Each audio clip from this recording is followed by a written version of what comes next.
João 4, versículo 25.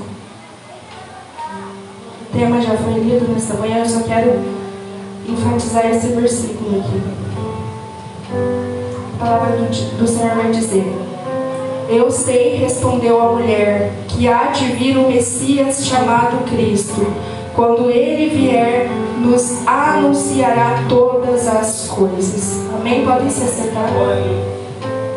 Aleluia, Jesus. Glórias a Deus. Ali era o Senhor, como foi apregoado ontem, Jesus tendo um diálogo com a mulher samaritana. Mas o que eu quero trazer essa manhã é algo que diz respeito a Jesus. Porque ela sabia que iria de vir o Messias, o Cristo. Mas ela não sabia quem era esse Messias. Ela não sabia qual era a promessa. Talvez o conhecimento dela sobre essa promessa era limitado, mas essa manhã eu quero me aprofundar nisso. Em João, no seu capítulo 1 e no seu versículo 1, vai dizer: no princípio era o Verbo, e o Verbo estava com Deus, e o Verbo era Deus. Ele estava no princípio com Deus, e todas as coisas foram feitas por intermédio dele, e sem ele nada do que foi feito se fez. Então, o Messias, o Cristo, ele era desde o princípio. Em Filipenses 2, no seu versículo 6 vai dizer: o qual, subsistindo em forma de Deus, não considerou o ser igual a Deus coisa a que se devia aferrar, mas esvaziou-se a si mesmo, tomando a forma de servo, tornando semelhante aos homens, e achado na forma de homem, humilhou-se a si mesmo, tornando-se obediente até a morte de cruz. E no versículo 11 vai dizer: e toda língua confesse que Jesus Cristo é o Senhor, para a glória de Deus Pai. Ele era o Verbo que se fez carne, como já foi louvado hoje. Ele era o Messias, o Cristo, a promessa para Israel. E Jesus, ele era desde o princípio. Ele estava com Deus e sem ele nada poderia ser feito, como a palavra diz. Só que mesmo ele sendo Jesus, mesmo ele sendo o próprio Deus, mesmo ele tendo toda a sua glória, toda a sua majestade, ele não pensou em um minuto sequer em desistir daquilo que o Senhor tinha para a vida dele. Por um minuto sequer ele desistiu de cumprir com a promessa que havia sido feita. Mas eu quero te lembrar e te dizer sobre qual seria essa promessa.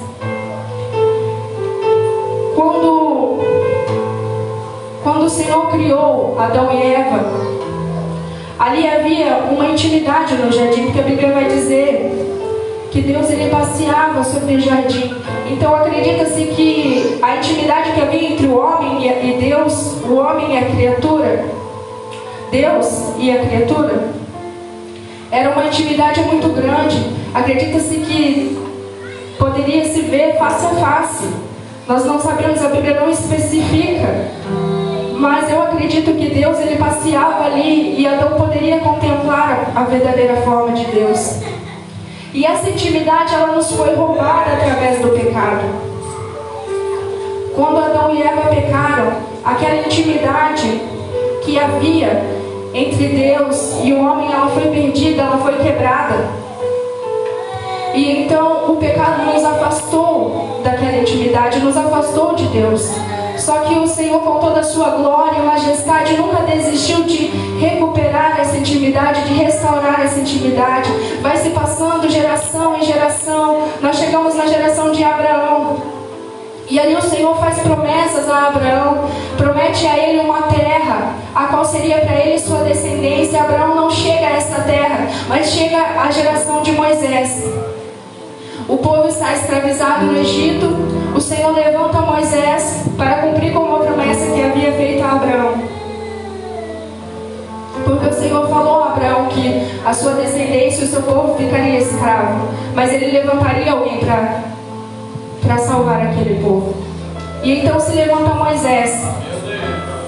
Moisés começa a conduzir aquele povo à terra prometida.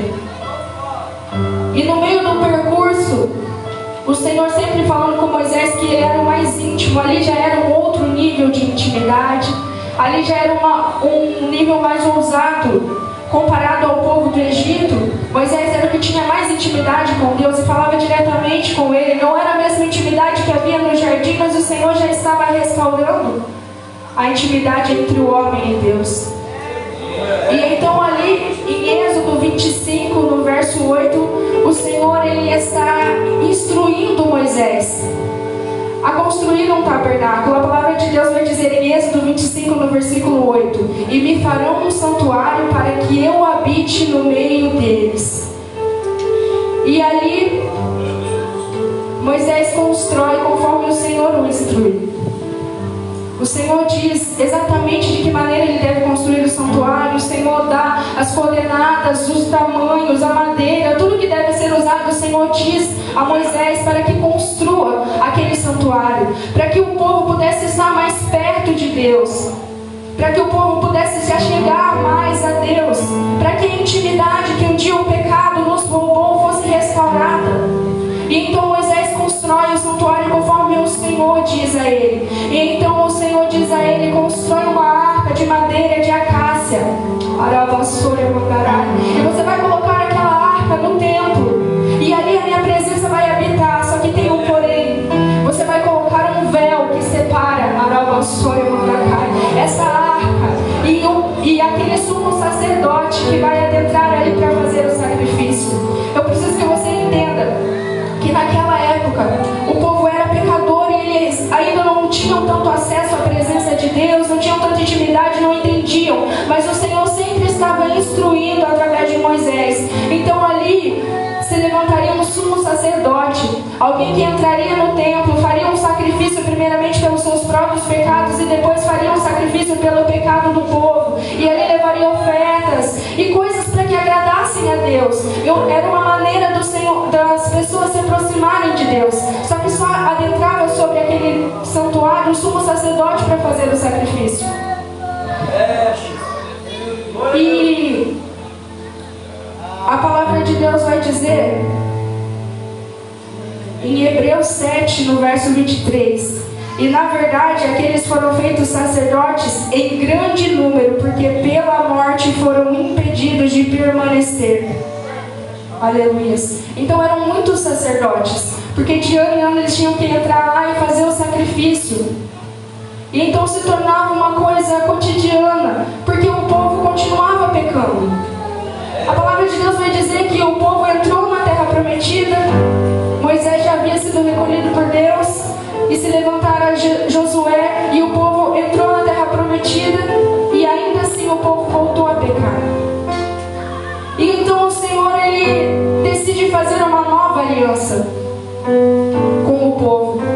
O Senhor ele começa a fazer novas promessas, algo diferente, para que o povo pudesse se achegar a Ele de tal maneira que o pecado não pudesse mais impedir.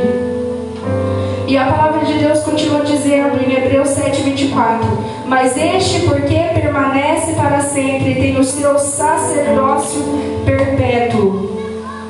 Portanto, pode também salvar perfeitamente os que por ele se chegam a Deus, porquanto vive sempre para interceder por eles.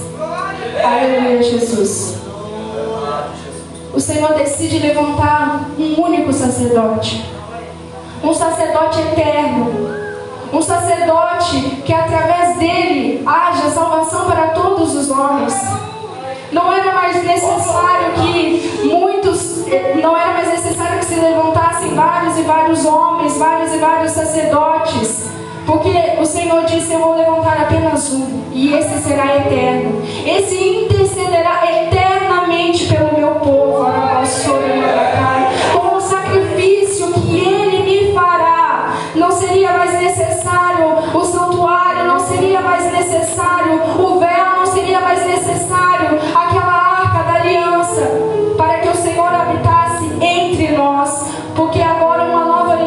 seria feita e o Senhor habitaria em nós. Aleluia, Jesus. Em Mateus 27:50 vai dizer: Jesus, quando ele terminou de concluir aquilo que ele veio à terra para fazer, o sacrifício que ele veio para fazer, porque o sumo sacerdote, naquela época de Moisés, ele entrava e derramava sangue de animal, mas esse sumo sacerdote derramava o seu próprio sangue. Esse sumo sacerdote, ele fez tamanho sacrifício. O sumo sacerdote da época de Moisés fazia um sacrifício de sangue de animal, e o pecado do povo que ali estava era perdoado. Mas este sumo sacerdote, quando orava sobre mandará o seu sangue santo, puro, cordeiro mudo, orava sobre mandacai, foi derramado, orava sobre andarava sobre mandacai. A terra estremeceu, orava sobre, quando o seu sangue foi derramado, oramandarai. Em Mateus, no seu verso 27, no seu capítulo 27, no seu verso 50, vai dizer: de novo bradou Jesus com grande voz e entregou o Espírito. E a primeira coisa que acontece quando Jesus conclui o seu sacrifício, verso 51: e eis que o véu do santuário se rasgou em dois, de alto a baixo. A terra tremeu e as pedras se fenderam. O sacrifício estava concluído, e aquele véu que separava a arca da aliança, que carregava a presença, aquele véu que separava o sumo sacerdote, aquele véu do santuário que nos impedia de se chegar mais à presença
Mas Jesus diz, aonde for apregoado o Evangelho, isso será lembrado.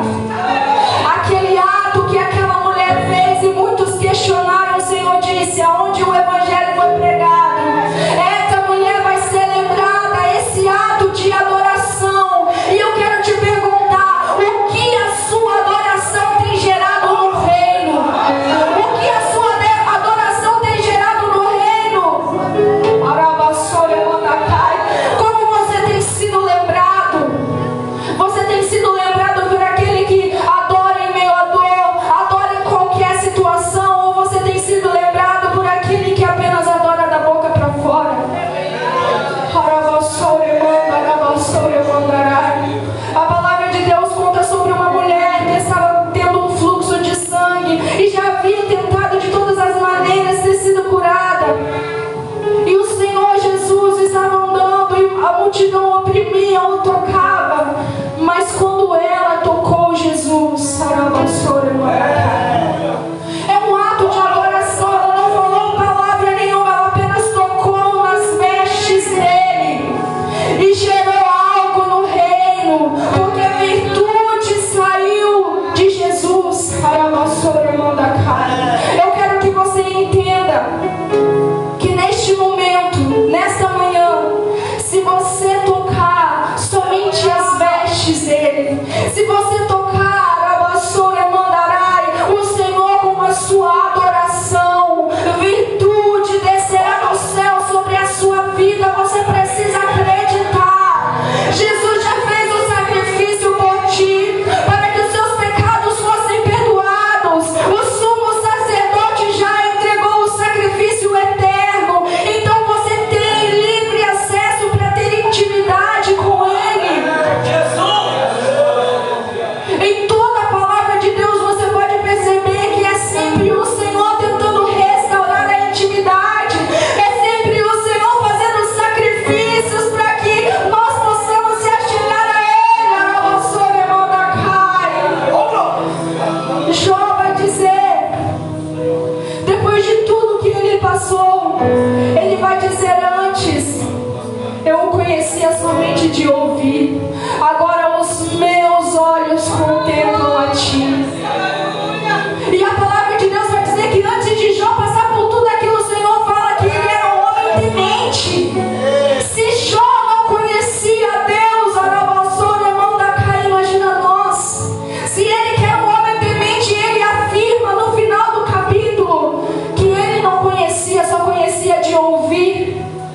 Talvez você está vivendo de testemunhos apenas dos outros. Talvez você está vivendo de ouvir as experiências sobrenaturais que os outros têm. Talvez você ouviu experiências que as pessoas têm com o Espírito Santo, mas você ainda não contemplou com os seus olhos. Você ainda não contemplou aquele que você adora. Você ainda não viveu algo sobrenatural. Mas nesta manhã o Senhor está te dando a oportunidade. Ele está dizendo: ei, o sacrifício já foi feito, a intimidade já foi restaurada, o véu do templo já se rasgou.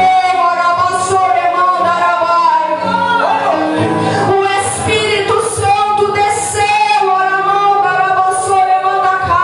e aquele que habitava entre nós agora habita em nós. Ele habita dentro de nós, não somente para que possamos falar em língua estranha, não somente por arrepios. Ele está dentro de nós para nos ajudar, para nos consolar, para interceder por nós. Porque aquele povo, somente ouvindo instruções através de Moisés, continuavam pecando. E o Senhor, com a sua nova aliança com o povo, deixou o seu Espírito Santo para habitar dentro de nós, para nos convencer do pecado e do juízo.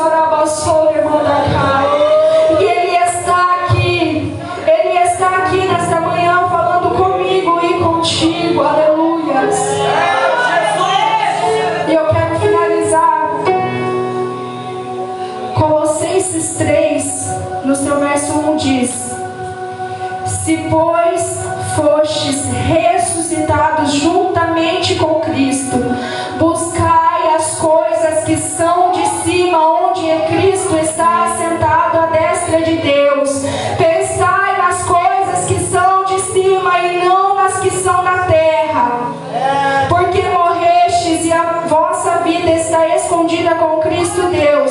Quando Cristo, que é a nossa vida, se manifestar, então também vós vos manifestareis com Ele em glória. Aleluia. Eu quero te convidar nessa manhã a buscar algo que vem dos céus. Se você está ressuscitado com Cristo, se você é uma nova criatura, você precisa buscar as coisas que vêm do céu. Eu quero te convidar neste momento a deixar de lado todos os seus problemas. Eu não sei o que você tem passado, eu não sei o que você precisa nesta manhã, mas eu quero te dizer, a mulher samaritana, quando ela se encontrou com Jesus, Jesus disse a ela: vai buscar o teu marido. E ela diz: Senhor, mas eu não tenho marido. E o Senhor diz a ela: dizes bem, já tiveste 5 e o que está agora não é seu. O Senhor estava dizendo a ela: filha, eu sei o que você é, eu sei o que você fez, eu conheço o seu problema, mas eu não estou